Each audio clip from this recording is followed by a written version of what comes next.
Moikki ja tervetuloa takaisin mun kanavalle. Nyt kun me ollaan YouTubessa, niin mä aion tehdä semmoinen perus YouTube-videon tai tämmöinen niinku perinteisen YouTube-videon. Mä kerron teille 5 asiaa, mitä mä vihaan mun autossa. Ja näitä ei tarvitse ottaa liian vakavasti, mä en oikeesti vihaa mun autoa, mutta mä kerron teille 5 asiaa, mistä mä en niin paljon ehkä se autossa tykkää. Ja sen lisäksi mä kerron totta kai 5 asiaa, mistä mä myöskin tykkään siitä siinä autossa. Ja mä tiedän, nyt mulla on 3 videoa tästä samasta autosta. Viimeiset 3 videoa, mun 3 ainoata vlogia tähän mennessä. Mutta tämän jälkeen tulee muuta. Tässä kuussa itse asiassa tapahtuu aika paljon. Mä oon lähdössä reissuun ja ties mitä kaikkea, joten paljon kaikkia mielenkiintoisia vlogeja tulossa. Jos ootte kyllästynyt tuohon aparttiin jo, niin enää tää. Ja totta kai myöhemmin tulee lisää sitten tästäkin, mutta tämän jälkeen tulee jotain muuta. Yes.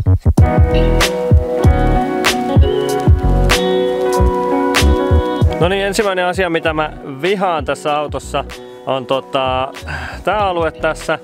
Sen lisäksi myöskin ovet. Ja se miksi mä en niistä niin paljon tykkää on se, että no ensinnäkin tää on ihan suoraan Fiat 500, siinä jopa lukee 500, mikä on mun mielestä tyhmä juttu. Ja mä en tykkää niistä sen takia just, koska ne muistuttaa liikaa normaali Fiat 500. Myöskin tää alue tässä on vähän muovisen oloinen, koska se on muovia. Joissain aparteissa nämä on hiilikuituset ja joissain ei, eli ne saa hiilikuitusena kyllä.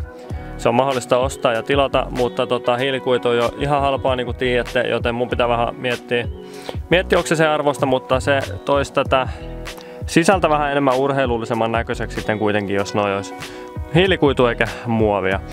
Ovet on sen verran isot palaset, mä tiedän, että nekin saa mun mielestä hiilikuitusena, mutta niillä mä en ole kyllä mitään tekemään, että se olisi jo niin kallis keissi sitten.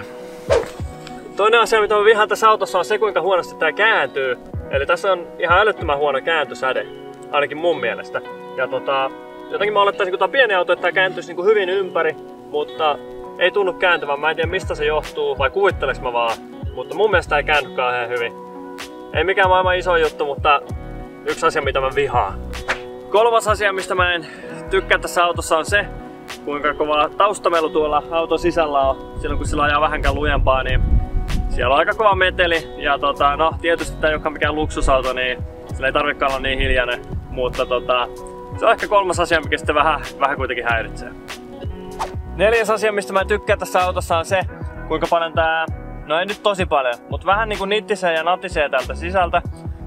Silloin jos ajaa esimerkiksi johonkin töyssyyn tai just johonkin pieneen epäkohtaan tiessä, niin vähän niinku nittisee ja natisee täältä sisältä, ja se ehkä kertoo siitä, että se ei ole kaikista laadukkaimmin rakennettu tai jotain, ei ole kaikista laadukkain auto ehkä sisältä, mutta se on se 4. asia, mikä mua tässä sitten häiritsee.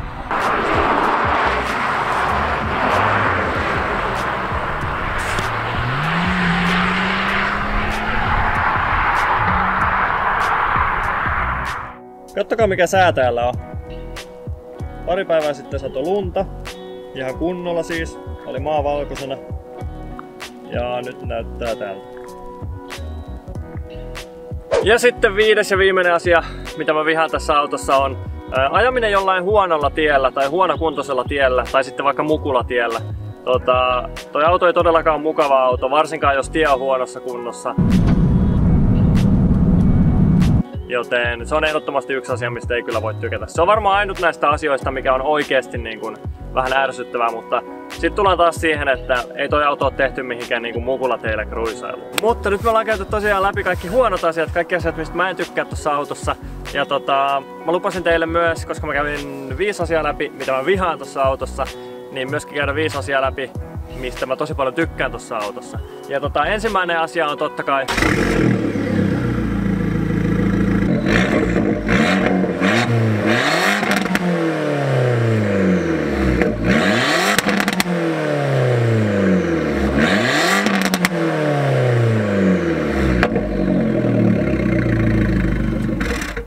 toinen juttu, mistä mä tykkään tässä autossa tosi paljon on se tosiasia, että täällä ei ole takapenkkejä ollenkaan. Ja siellä on aika paljon tavaraa nyt, älkää välittäkö niistä.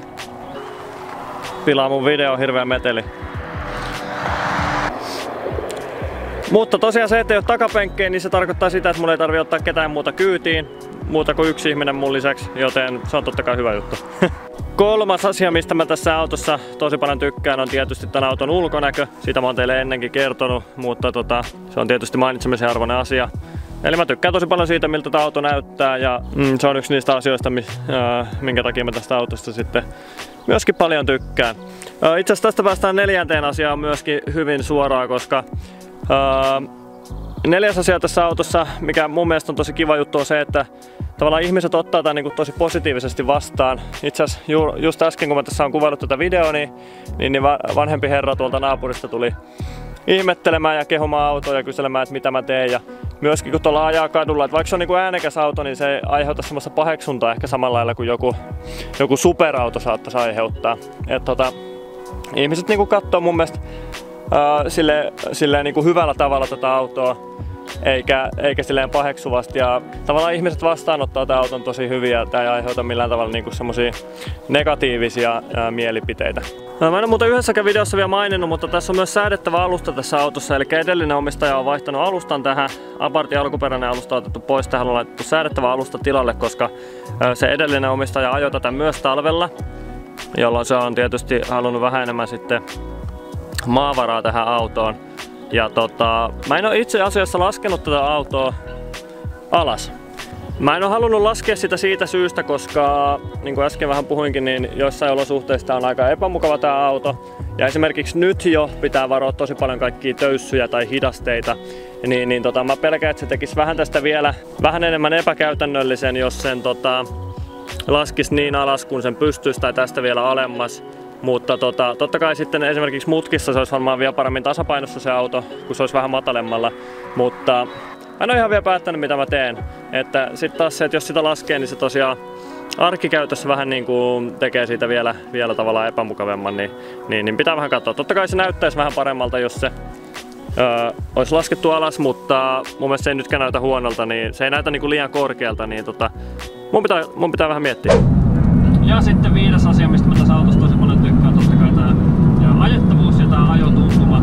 Ja nimenomaan tämmöisellä pienellä mutkaisella tiellä tää auto on tosi hauska ja vähän niinku kotonaan. Ja niinku kävikin varmaan selväksi, niin tää auto ei missään nimessä ole kauhean mukava ajettava, mutta just tämmöisellä tiellä niin tosi hauska. Ja jos tätä ajettavuutta pitäisi niinku jollain yhdellä sanalla ehkä kuvailla, niin mä voisin sanoa, että on aika näppärä ajettavuudeltaan. Ja tää on myöskin aika jämäkkä auto ja tää pysyy tiessä hyvin. Tää ei tunnu siltä, jos menee vaikka mutkaan vähän lujempaa, niin tää ei tunnu siltä, että tää lähtisi mitenkään lapasesta kauhean helposti. Eli tätä on aika helppo hallita, se johtuu varmaan pitkälti siitä, että tää on kuitenkin tosi pieni ja kevyt auto. Myöskin rattituntuma on aika tämmönen jämäkkä justiinsa, että ei ole suinkaan mikään semmonen lörppö ollenkaan, vaan hyvin urheiluautomainen ajotuntuma. Myöskin tänne kuskin penkille tavallaan niin kuin välittyy tosi hyvin se, mitä tuolla tiellä tapahtuu. Se on tavallaan hyvä asia, tavallaan huono asia, koska kaikki pienet töyssyt ja just halkeamat, niin ne tuntuu oikeasti tänne ohjaamoon, mutta sitten tietysti se myös tulee tosi hyvin sen, että no se, että onko tämä auto sitten edes tiessä näin kiinni, jos mennään vähän lujempaa sen mutkasta näin. Tää tavallaan kertoo aika paljon siitä, mitä tuossa tiellä tapahtuu. No niin, tässä taas kaikki tällä kertaa. Kommentoikaa alas taas, mitä mieltä olitte. Oliko hyvä video, oliko huono video. Muistakaa laittaa peukku ylös ja muistakaa tilaa mun kanava, jos ette ole vielä tilannut. Niin pysytte ajan tasalla aina kun mä lataan uuden videon. Kiitos tosi paljon kun katsoitte ja nähdään taas ensi kerralla. Moi moi!